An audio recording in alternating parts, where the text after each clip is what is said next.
maybe 2 to 3 years, to say, let's try to at least optimize the investment we've already made with this individual. We already know they qualify and they don't have the assets. And let's try to keep them as healthy as possible since we've already invested. So that's one idea that surfaced, and one of the reasons we started digging into the aftercare for these individuals.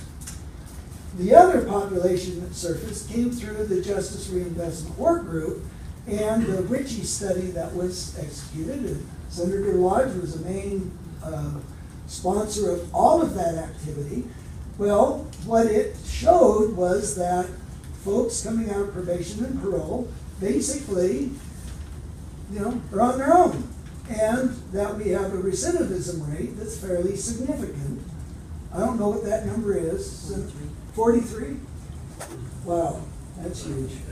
And it happens. Yeah. And that happens because the individual, while they were incarcerated, have really pretty good health care. They're guaranteed through that institution that their needs will be met. But once they're gone, they're gone. Now we know all of these people are low income. They're finding employment is very difficult, and that had we, or if we ever expanded the Medicaid adult population, 95% of these folks would qualify. I mean, there's no doubt they would qualify for ongoing coverage. And the report that was done to say, well, what is that cost? We've come to about 10.5 million, and about 5,600 people are in that category. So that is another sentinel statistic that I think needs to be part of the conversation, because these folks, they're there. They will be here, and they will cost society regardless. And I would say we should have some continuity so that individual is supported, at least for some period of time, to make sure that their disease state is managed. And the statistics out of the Ritchie report show that 80% have some form of behavioral health issue, and that also means that they have physical health issues as well. Because they qualify their households for a benefit with health and welfare over the last 6 years. And we track those people because they're part of our database.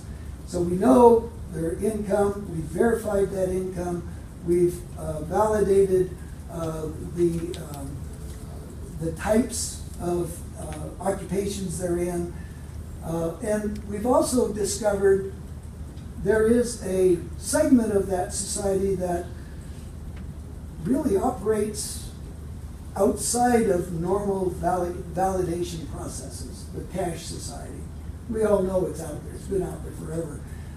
And it's very robust. So somebody is making a living, maybe they're selling firewood for cash, but it's not reported. We know that. And so part of our dilemma is I like to report numbers that I can verify from an independent source, and this is non-verifiable. So as we look at the 57,000, we know 41,000 would be in the gap, and that we know that the majority of them, 59%, have families because we've got the children in Medicaid.